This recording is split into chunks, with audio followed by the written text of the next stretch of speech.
Cuando salimos a la calle nos enfrentamos directamente con muchas cosas cuando estamos en ella. Ubicándonos directamente en el transporte público o en las grandes avenidas o en casas o en parques o en centros comerciales. Todo es parte de la calle desde el punto de vista público, pero también desde el punto de vista privado, cuando de cierta manera acudimos a ciertos lugares cerrados que tienen a lo mejor una razón social comercial, alguna razón social técnica u otro tipo de elementos. Cuando de cierta manera habitamos ese tipo de espacios, insisto, públicos o privados, de cierta manera tenemos que enfrentar dos situaciones importantes. Por un lado, aquella que tiene que ver con el derecho a respetar la vida de los demás cediéndole el paso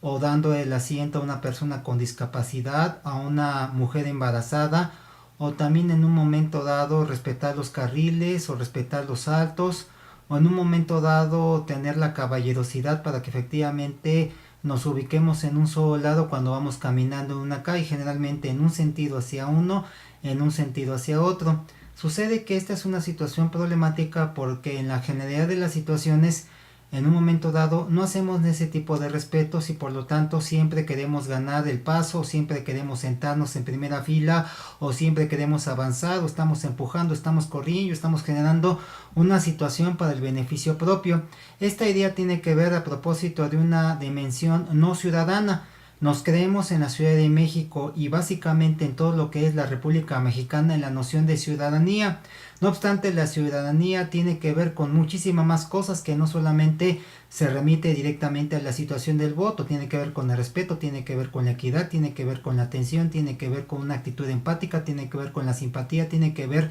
con el asunto de agruparnos para el desarrollo de proyectos. En ese sentido, todo ese tipo de cosas están muy poco vinculadas, muy poco cultivadas o muy poco educadas dentro del ámbito de lo que es nuestro país. En un momento dado, precisamente por ese tipo de situaciones es como de cierta manera no podemos desarrollarnos socialmente y tampoco tenemos la mínima idea de hacer un cambio político, una transformación histórica, una transformación cultural que daría por un lado esta capacidad de organizarnos como ciudadanos y por el otro quebrantar la fe del gobierno, obviamente quebrar un poquito la dimensión del propio neoliberalismo. El segundo problema se relaciona directamente con esta situación de los espacios públicos, de cómo convivir, de cómo transitar, de cómo dialogar en este tipo de lugares. En la actualidad estamos observando un conjunto de protestas que afectan directamente eso que se llama el espacio público en cuanto a la dimensión de la viabilidad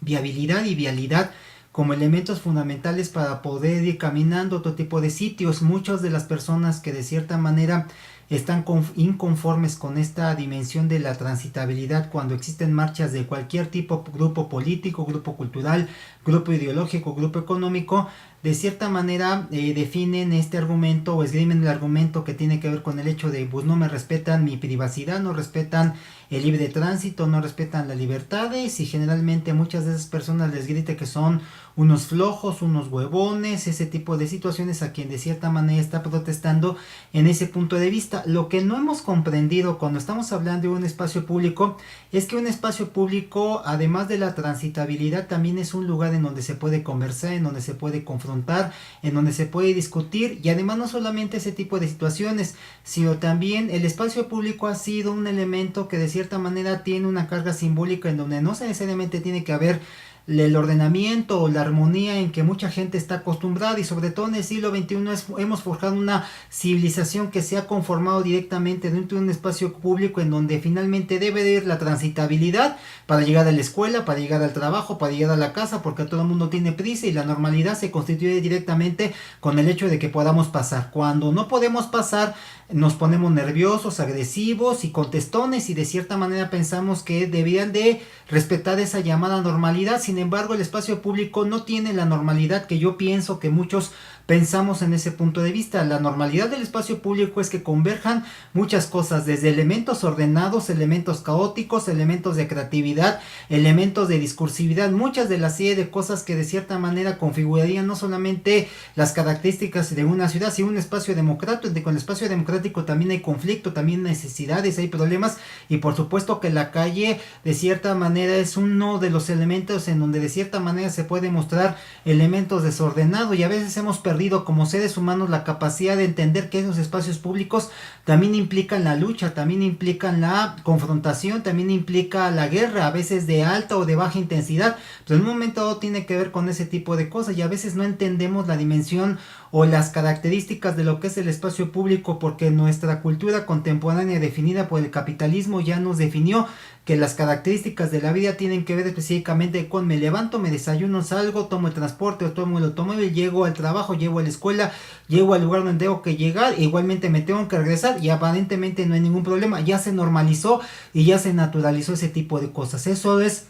algo que es muy perverso porque finalmente entonces no nos permiten entender a la protesta o a salir a la calle o a la confrontación como un elemento propio del espacio público y además como un elemento que posibilita la transformación de las conciencias, la transformación de los individuos. Es un asunto que tendríamos que ver para poder establecer esta misma situación. En primer lugar tendríamos que educarnos en ciudadanía, como es el primer elemento que acabamos de comentar. En segundo elemento nos deberíamos de educar desde el punto de vista de entender las condicionantes y las características de lo que es este espacio público para que a partir de ello podamos entender estas situaciones. ¿Por qué no lo hacemos? Porque finalmente tenemos un problema que es el cognicidio, es decir, no tenemos la capacidad para poder entender y respetar los derechos del otro, y también el sociosuicidio, que significa específicamente no entendemos el espacio público como esta dimensión que habíamos comentado de diferencias y de pocas fraternidades. Esto es un asunto muy importante y cuando tenemos la incapacidad para pensar y ese problema del cognicidio y también cuando tenemos la incapacidad de pensar los principios de socialización que en el sociosuicidio, de cierta manera tampoco entendemos por qué criticamos a los demás, por qué tenemos pensamientos propositivos o por qué estamos machacando directamente con enjuiciar a otros en un momento dado. También se vuelve una situación realmente muy difícil, por lo tanto tenemos que aprender primero, repito, a esta parte ciudadana y repito específicamente a la dimensión del espacio público, no solamente desde el punto de vista como derechos civiles, sino también desde el punto de vista de modificar las condiciones que de cierta manera estamos viviendo para que efectivamente podamos establecer lo que viene y lo que de cierta manera puede ser plausible en las dimensiones de lo que estamos estableciendo en estas mismas características. Es muy lamentable que haya personas en las redes sociales, haya personas en otros espacios sociales y culturales que de cierta manera estén criticando a los que criticamos. La crítica de este tipo de personas no, de cierta manera no tiene ninguna argumentación ni política, ni social, ni económica, ni cultural. Simplemente es una crítica que les molesta a ellos porque al final de cuentas evidencia muchas de los vicios, de las circunstancias con las cuales la gente vive y que en un momento no quiere modificar porque al final de cuentas la modificación implicaría transformar muchas cosas que la gente no quiere transformar. Por eso es lamentable este tipo de situaciones a propósito de la crítica y lo propositivo. Si realmente pudiéramos alentar la crítica, pudiéramos alentar el diálogo, la conversación con fundamentos de carácter científico, de carácter humanístico y de carácter que tengan que ver con la relación con los demás, es muy probable que podamos construir espacios públicos en donde finalmente hubiera deliberación, en donde construyamos ciudadanía, en donde de cierta manera nos podíamos respetar y que finalmente no estuviéramos quejando de ese tipo de situaciones. Aquellos que critican la crítica y que de cierta manera viven en este mundo de confortabilidad no se dan cuenta que sin la crítica en muy poco tiempo esa confortabilidad la van a perder, porque al final de cuentas quien se va a apoderar del espacio público, quien no le quiere,